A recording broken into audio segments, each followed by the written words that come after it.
Hello, my name is Mordred Viking, and I'm very happy to welcome you to this first episode of this new series, which is the 24 Custom Casters. So named because we have got 24 custom nations, of which you can always tell who they are because they have name caster in there. And I did that on purpose, so when we're looking at ledgers and score charts and the like, you'll see precisely who the custom nations are. If there's a regular name like Anjou, it'll be one of the randomly generated ones done by the computer. Part of the reason I've done this is because I kind of got fed up of always having similar outcomes, like the big blue blob would always form up and take over France, or Spain would always unite and then basically take over 3/4 of the colonial world, or England would form up and take over the seas. No, everything's fragmented, everything's broken up, so the outcomes are much less certain. And this is important because I want more different stuff to occur. I mean, each of these new casters has quite well balanced, so they all have the same kind of point value in the custom nation creator down here. If you want to see precisely what those skills are, please do check out the previous episode, which is episode 0. It's the custom nation, I forget precisely what I've called it, but in that it goes into a breakdown of precisely all the ideas, the traditions, etc. of each faction. Each faction has a particular role and a particular thing which they will kind of be strong in. So for example, Stormcaster is pretty good at navy and pretty good at colonizing. Brandcaster is good at fighting. Ousecaster will be playing the more diplomatic game, trying to get the empire. However, things which you would normally expect, like Ousecaster does not start as the emperor. It is in fact Potsdam up here. So already the empire has different mechanics. The other one is papacy. Yeah, they're not down here anymore. In fact, where are the papacy? Well, the first version of this I made, the Pope wasn't working. It was broken. Well, I managed to fix that, and the Pope is now, in fact, Ulm. Right here in the middle of the HRE. I've done that for two main reasons. The first one, I wanted to give Italy some space to actually do their thing, to let their hair down, without having to always contend with the Pope in the same place. So that's one big difference. Italy will be far more open to go to war and fight each other and do all that good stuff. The other thing is I'm kind of interested to see what would happen if the Pope was actually in the HRE. So Ulm is in the HRE. So the Emperor has to protect them if they get attacked. I think that's itself going to lend some interesting things, particularly as the Reformation generally starts up here in northern Germany, so you're a lot closer to the Pope. How's that going to affect things? Well, we'll find out. I have run 3 or 4 observer test games of this, so without me actually playing as a nation, just to see how the world would expand and what would happen. I was really pleased actually. Different nations would rise and fall at different times. There was never one particularly powerful nation which came out ahead of all the others. It was really well balanced, and it really kind of depended on what was going on at the time in the world and the alliances and the friends and enemies that they picked, which would really kind of determine who got strong and who didn't. Part of that though, and one thing which I was not able to fix, is the new world. The new world is pretty good. I'm quite happy with the random generated version we got. I did go through that a couple of times just so we got a decent one. Downside though is that is currently bugged, unfortunately, and this is one thing I could not fix. So the first colonizers will actually be able to get territory which does not become a colonial nation or just be an extension of their own country. This is annoying. Mainly because there is quite a lot of land available to do that. So it could kind of sway the actual power here in Europe, and you won't have quite so much liberty desire implications. There is, however, a fair amount of land to colonize, so it'll be offset, and we will see some independence. I'm pretty sure of that. The other thing I have done is I've added these hordes, and those have been renamed since the previous episode. I think they were called different things there. Well, I've just given them better names, and they're all horde. There are actually 8 of these, so we've gone up to the maximum 32 custom nations which I could implement. So we have Mus Horde, Gull Horde, and Ark Horde here in Eastern Europe, just to screw with things. So there's always a bit of pressure basically coming in here from the east. Is basically what I wanted to do there. Then there are a couple more spread out throughout the rest of the world, just to mix things up. One more difference which I have made is in 3 of the 4 test games I did, Wessex came and won England, just because they controlled the south and they were really powerful. One little change, I added Essex. It's another custom nation, kind of balanced to be fairly similar to these guys, without the real supremely balanced kind of focused ideas which guys like Lancaster or Stormcaster, etc. have. So there is that, and Essex really does actually break up the gameplay here quite a lot. It really quite dramatically changed the balance of power. So basically any of these 1, 2, 3, 4, 5 nations could rise. That'll really depend on the relationships they form there. So Britain's far more interesting. And the rest of it seemed to be pretty well balanced anyway. Right, so in order to choose what nation to play, I did actually ask you guys, my commenters. And I got quite a good field of responses with different people saying they wanted to see different things for different reasons. So I'm just going to go through a very quick breakdown and eventually reveal who I'm actually going to play as. So, and this was, I used a voting system, so if someone mentioned I want you to play as these guys, and these guys, I would actually give all 3 of them a vote, rather than just saying one of those, because many people just said these would be cool, but these would also be interesting. Oh, and I'd quite like to see this. So all of those got a vote. So in joint last place with 1 vote came Stormcaster, Francaster here in France, and Huncaster. So I will not be playing as any of those. Where's Huncaster gone? There. Looking too far west. Okay, with 2 votes, and these were quite a lot more popular. Polecaster, because it has far more interaction with the hordes over here and just generally a more aggressive game. Oscaster, and this was actually a real contender because of the more interesting HRE dynamics going on. It wouldn't be able to just automatically dominate. Byzancaster, probably because people were expecting them to lose and not generally do very well, and people for some reason like to see me lose at these games and get hopelessly crushed. And then Islecaster, which I admit is one of the most interesting games you can have. I've done this before in a single player. It is really, really good fun. You're surprisingly powerful because, like, Sicily is actually pretty well developed, and you have a whole ton, obviously, of coastline. So your ships are really, really powerful, which gives you the power to meddle in any of the trade and conflicts and anything around here. You can be a real kingmaker if you play that right. And in all of the test games, actually, Islecaster did really well. Talking of test games, if you want to try playing this yourself, I'm going to make this save game available. So it will be in the comments below, and I'll make sure it's hosted so you can try playing this yourself as any of these countries. Obviously, I would recommend playing as one of the casters. It has been balanced for that purpose, but you can play as anyone. It really doesn't matter. So if Andrew, for example, takes your interest, you can play as them, although their ideas will be random in the way that the computer does these kind of really weird random idea choices. At least the others will be more focused but around a particular theme. Right, so who is in first place? Brancaster. We will be playing this as Brancaster, so we are expecting to have a very strong military, and hopefully we will play the conquest game in this. It'll be interesting because I'm usually playing on like little peninsulas or on islands, so I have that like extra security that I'll be able to survive even if I do just disastrously in a war. I don't have that protection of Brancaster, although they do have a rather good army. So that should be interesting. I have been doing a multiplayer game as Brandenburg, so I've had a little bit of practice, and I did really, really badly. So this could end up really bad. Okay, so we are playing as Prince Elector Friedrich, which those of you who have been watching my Mettenheim playthrough, this might have some similarities to that actually. Let's go. Right, so first thing I'm going to do is go through the ideas that they have. National tax modifier to give them better money so they can actually maintain the armies that they will require. Yearly army tradition. This is actually really, really freaking powerful. I've only just come to kind of realize this. Army tradition gives you better generals. That's like the main bonus. But it also gives you a lot of morale. At 100% you get plus 25% morale. That's huge. That is absolutely massive. Plus, of course, I'm going to get extra morale because of that idea. Less aggressive expansion impact, so when I take territories, people will be less ticked off with me. That's a diplomatic idea. Combat, infantry combat ability, so my soldiers will fight better, which is good because I usually fight with high infantry numbers. More diplomatic reputation, so I can get alliances more easily. I can't have more of them, but I can get an alliance more easily. Likewise, I can diplomatically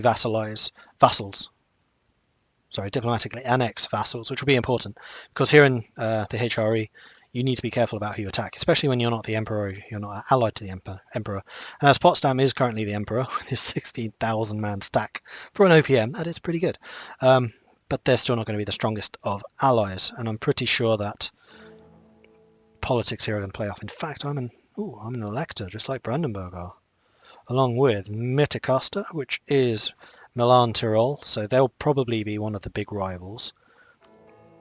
Whoops, that's the papacy. Me, Nice down here, Nuremberg, Potsdam. Oh, the Elector is the Emperor. Ingolstadt and Paderborn. So there's only actually 2 of us casters in this. Ostcaster obviously having a lot of bonuses for diplomacy, so they're probably going to be one of the powers. Plus we do have some fairly sizable nations in the HRE, including Prussia, Plock, Thurcaster being one of the other casters, Jülich. Bergencaster is actually in the HRE here, as is Holcaster, as is Jutcaster. So there are a lot of very, very strong nations here. Right, ideas. National pride, so we burn off war exhaustion even while at war. This is important. So even if we're fighting, we still lose war exhaustion. That's going to be really, really handy, actually. Lasting prestige, so when we earn prestige, we lose it more slowly as opposed to gaining it quicker. There is a difference there. Encourage production, so our production efficiency is up. Yeah, it's not great, but had to be picked. And then the cap point is plus 10 discipline. That's even more than Brandenburg actually get themselves. They get 7.5. So our armies are going to be very, very, very strong. We basically need to be careful that we don't chew off too much in once. So for example, taking a bunch of vassals and making a load of aggressive expansion is bad, because they'll just break off those vassals and I won't be able to vassalize them. Likewise, if I take on too many vassals, then their power in relation to my own will be too high and I won't ever actually be able to annex them. That was another problem I ran into in my Brandenburg game. So I kind of know the pitfalls already. Okay, so we are technically a coastal nation. However, I'm not expecting our navy to be very, very strong. So I am immediately going to mothball you. In fact, I might even delete you. 5 galleys, how do that relate to others? So Plock's fleet is actually smaller. Jutcaster will almost certainly be bigger. Scania and Sieland, there's actually 2 different nations, they're a very similar colour. Are different. Oh, and one thing I should point out, Auscoster is this bit, and then Carinthia is this bit. They are actually 2 different nations, they're both white, which is really annoying, because both of these tend to grow about the same size. Right, we need to choose some rivals. Who are our rivals? We are currently rivaled with Bremen over here. Altmark, which is you guys. Oh, you're right on my border. That's going to be a very tasty thing to spread into. Prussia. What's your military like, actually? Because obviously Prussia in the main game has a very strong military. You've actually got heavy ship cost and naval maintenance. That's really different from the usual Prussia. Okay, so we have a naval powerhouse over here. Okay, that's actually quite a good combo for them. Well done, AI. And who else? Neumark, who is... My geography of Germany is usually pretty good, but I do not remember where Neumark is. Well, it's none of my immediate other. It's the one that the Teutonic Order usually start with and actually causes a lot of wars in the early game. Okay, so we have 2 of our rivals on our border, so we'll probably try and attack them. Who are our potential allies? Now, one that I do want is Thurcaster. Particular reason for that is they have a lot of bonuses to development and idea and tech cost. So their provinces will become very, very wealthy. The longer we kind of let them live and the more territory they take, the more they'll build it up for our inevitable backstab. So they're basically building up Germany for us. So I'd really like an alliance with these guys. Plus they will have a larger army than their size would betray. Development's important. It's very important. So that's our first ally, and then we can make a second one, probably. Mittercaster would obviously be a potential one, as would Bergencaster. In fact, how do you like us? Not likely. Ooh, Auscaster might, though. Auscaster is very likely. Could do that. I'll probably want to try and expand into Plock. Why am I set to friendly with them? I shouldn't be. So Auscaster or Jutcaster just to protect my flank over here, and that would give us more of a naval presence here in the Baltic, which would be a strong choice, actually. Is there any chance of an alliance between us? A chance, but not a particularly strong one. So I would say the choice is between Auscaster, Bergencaster, Mittercaster, not particularly. Although, if we had them, that would be another vote. So we could potentially get 2 votes for us. Currently they're going for Jülich, Potsdam, Montferrat. I'm voting for myself. Jülich looks like they're going to be the next emperor.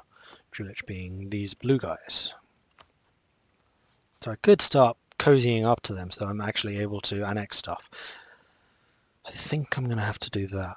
So once I've got these guys, then I might go after Outcaster, unless you're at war with each other. You're not. Interesting. Okay. So the reason I was kind of hesitant there is if you take territory which you do not have a core on, which is basically everything at this point, a core, not a claim, big difference, and you do not have an alliance with the Emperor, then they will demand any illegal territory back from you. You can accept that, in which case the Emperor gets that land, not you. So after you've had a particularly good conquest, for example, you take a bunch of territory, then suddenly the Emperor goes, that's not allowed, that's ours. You can also refuse, and that's really, really bad, because it's like minus 100 reputation with everyone, relations rather, and just generally the Emperor hates you and everyone hates you, and it's not good. It's really not good. It's one of the worst, like, negative modifiers you can get. More than that, it stacks. So if you take 2 territories which are illegal, the Emperor will demand them both, and if you say no to both, you will get double the penalties. This is double plus ungood, as George Orwell would say. So, how do you get around that? First of all, you get a legitimate core. That's very unlikely. I think it can only happen through claims or through missions, and we'll have a look at missions in a moment. The other way is if you take it as a vassal. That does not count as legal territory because technically the country still exists, and then when you diplomatically vassalize them, then they become, well, you get the core for free, so it's then legitimate territory. So the main way to expand if you are not friends with the Emperor is through vassalizing. So while these tiny little countries are here, that's good, but later on it becomes much more difficult as things become less fragmented, as they always do, like the blobs start consolidating. So we need to consider that. The other thing is this is the very start of the game, so we do not have many of our juicy ideas yet. So yes, we're going to have more yearly army tradition, but that needs time to tick up. I think 11 is the starting point for everyone. So ours will tick up probably to 20 or 30% just for free. Yeah, so that'll kind of be our minimum. Well, most people's minimum will be 0. Plus we have fully maintained forts, but I'm probably going to turn that off for the very beginning of the game because I don't need you active. So Berlin has that fort. Okay, cool. Rivals. I think we are definitely going to rival Neumark and, who was it, Altmark? Possibly Bremen, though I probably prefer to do people on my border. So Altmark I'm definitely rivaling.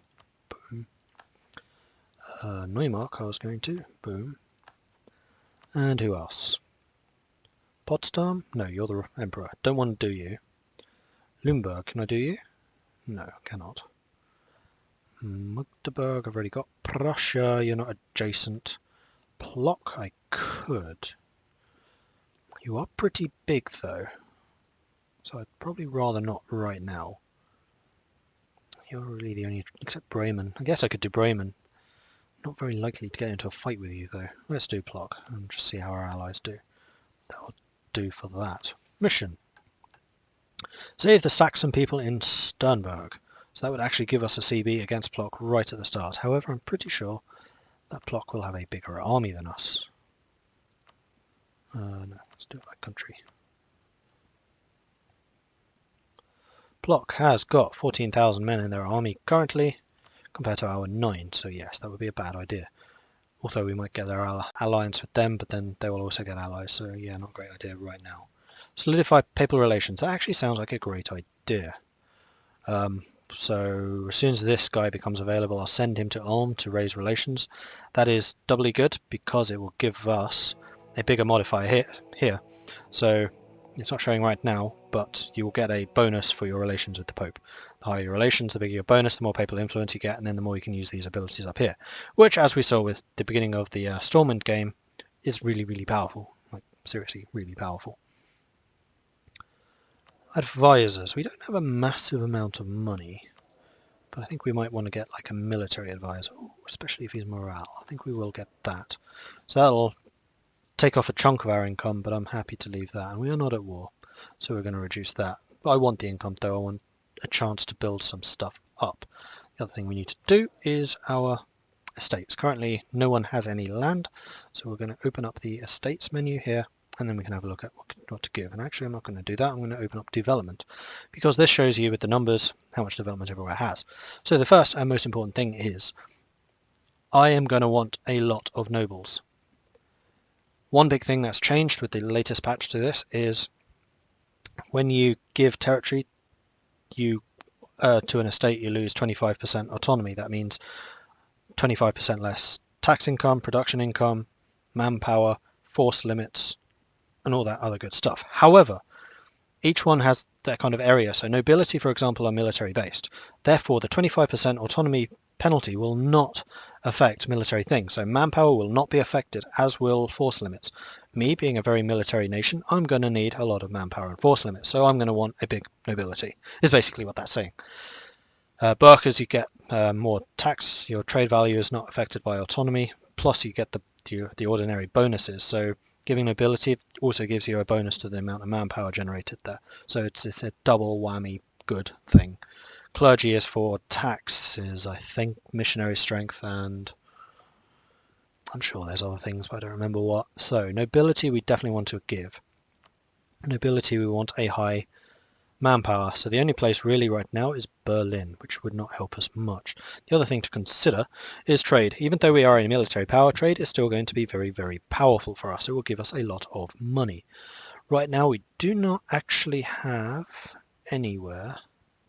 Or is that just because we have that open? Let's try that. Stettin does in fact have the Order Estuary, which is local trade power plus 10%. So Stettin is basically going to have to go to the Burghers, so we get the nice trade value bonus for them. So Burghers, Stettin, boom, done. That's going to be them happy for now. That's totally fine, no problem. Clergy, I'm not sure they need anything. If they do, I might give them something on like the border. So what is not in this trade zone? Rupin. Rupin can definitely go to the nobility, and these will be shifted around as the game goes on. Like I'll probably want all of these border provinces, sorry, these coastal provinces to be Burghers eventually. But right now, just Rupin. In fact, I'm going to continue to give them out depending on total development. So total shown here, 6, 10, 8, 6, 9, 10. So Rostock is going to the nobility. And then Ubermark, Uckermark and Kolberg are both going to the nobility as well. Uckermark, Kolberg. In fact, I should be showing you this. So I think it was 12,000 when we started. It's now, well, maybe it hasn't recalculated yet because the day hasn't passed. Anyway, 14,337. Remember that. And then, let's see, Stralsund. I'm just doing this until the clergy moan, because I'm pretty sure they will at some point.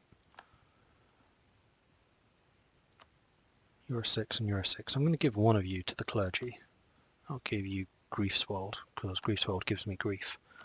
And then nobility to Wismar. So has that changed? No. Okay, so the next day that will change. So that's our estates done. So nobility are very, very strong right now. However, their influence is capped at 40% bonus, which they do currently have. Loyalty, however, is 100, so we need to do some of these interactions. We're going to demand military support immediately. Drops it by 20%, that's fine. It'll automatically go down to 50%, or if it's below 50%, it'll go up to 50%. So we can also do more things. Do I want to do any of these? Not really. I will, however, ask you for diplomatics. No, I'm going to ask you for a contribution, which will... No, that's the one. Grant you military monopoly charters. That's going to increase your influence to 39, and it's going to increase your loyalty, which means I can then do diplomatic support, though it's still only 50%. That's fine. That drops you to 58, and then I'm going to do the ostrich contribution, which will drop you to 48. It's now below 50, so it will tick up to 50.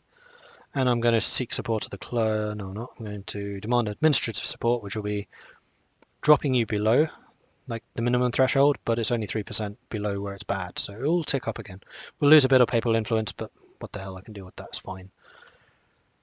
Right, so that's all that stuff done. We will eventually want to start building things. I'm going to save my points for now so we can get technologies. However, as we get ahead, we will start investing in development most likely. Yeah, that's fine.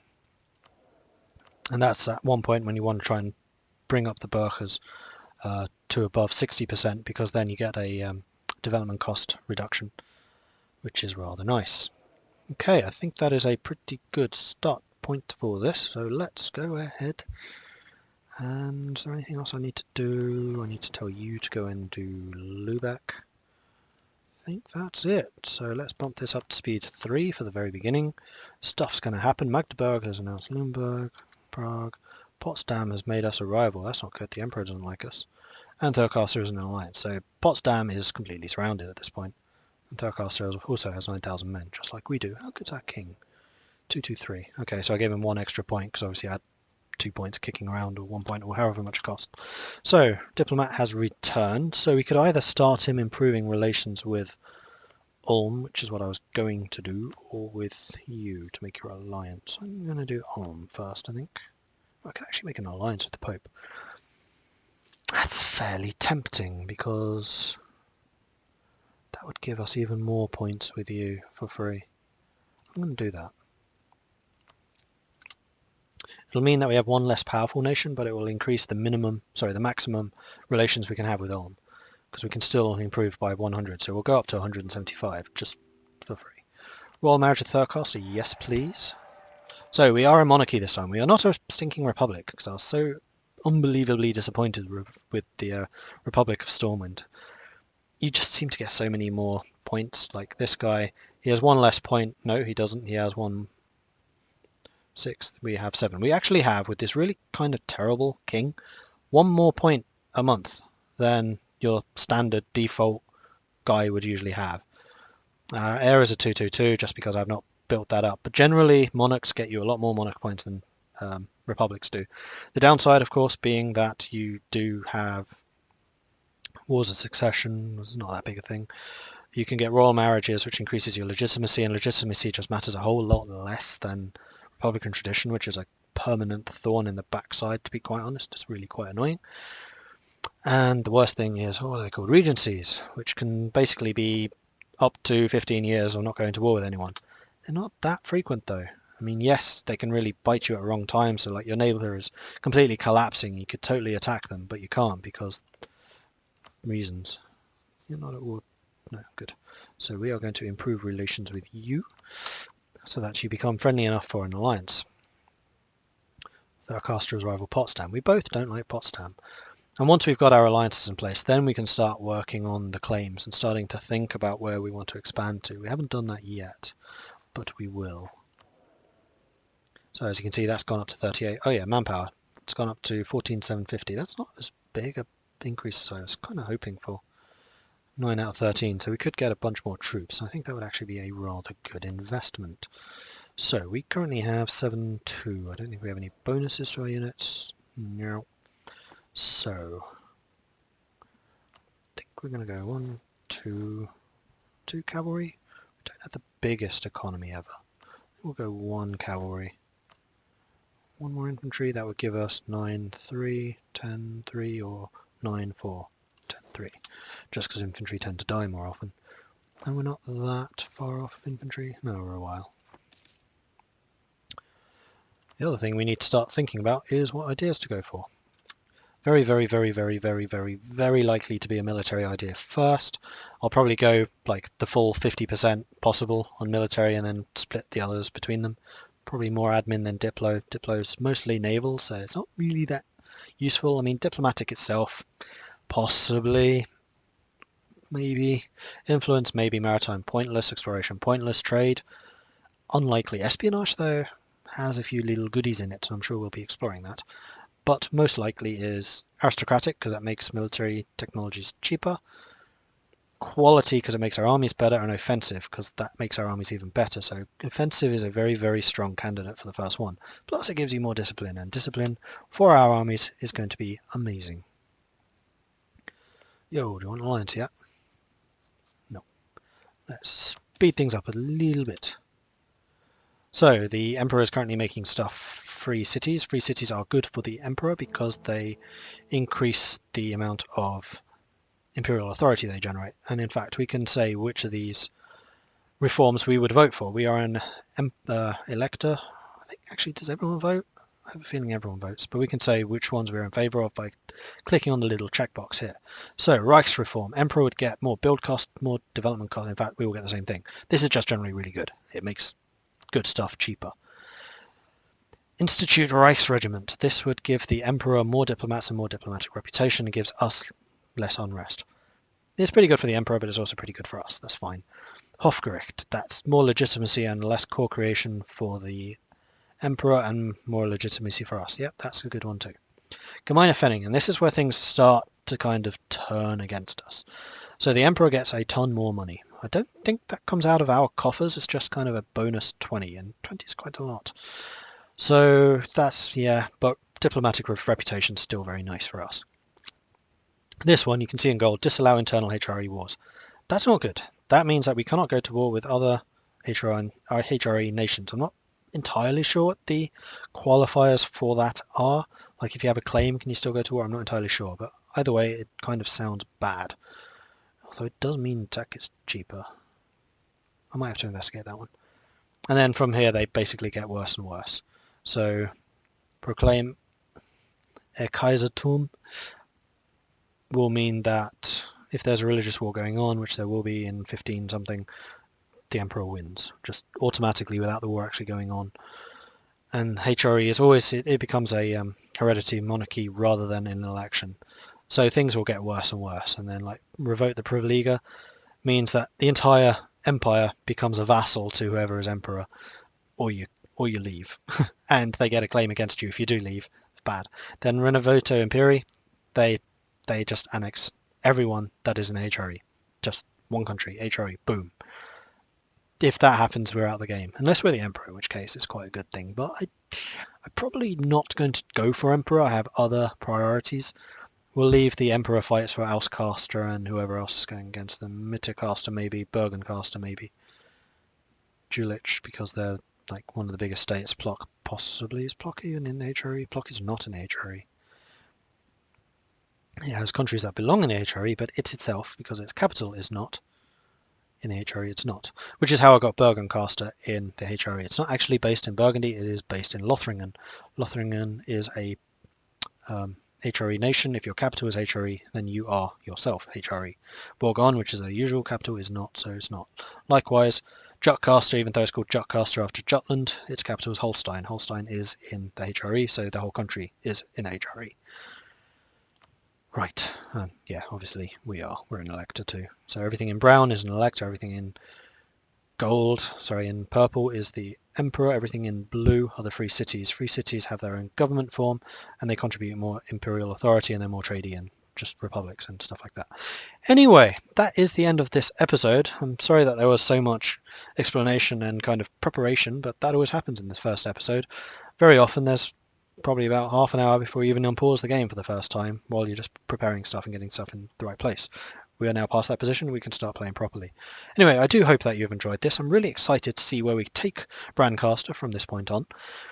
I think this is going to be a good game. I mean, we are a very military nation, so wars will definitely be on the horizon, so I very much hope you will join me for those. If you have enjoyed this content and you're excited about what's to come, please do like and subscribe. It helps out a great deal and just kind of lets me know that you guys are interested in this series. And if you have any tips or advice, please do leave them as comments. I always try and read them, and well, I always read them, and I always try and respond where I can. So please do keep those coming. I'm always very interested to hear back from you. Anyway, I will see you next time. Goodbye.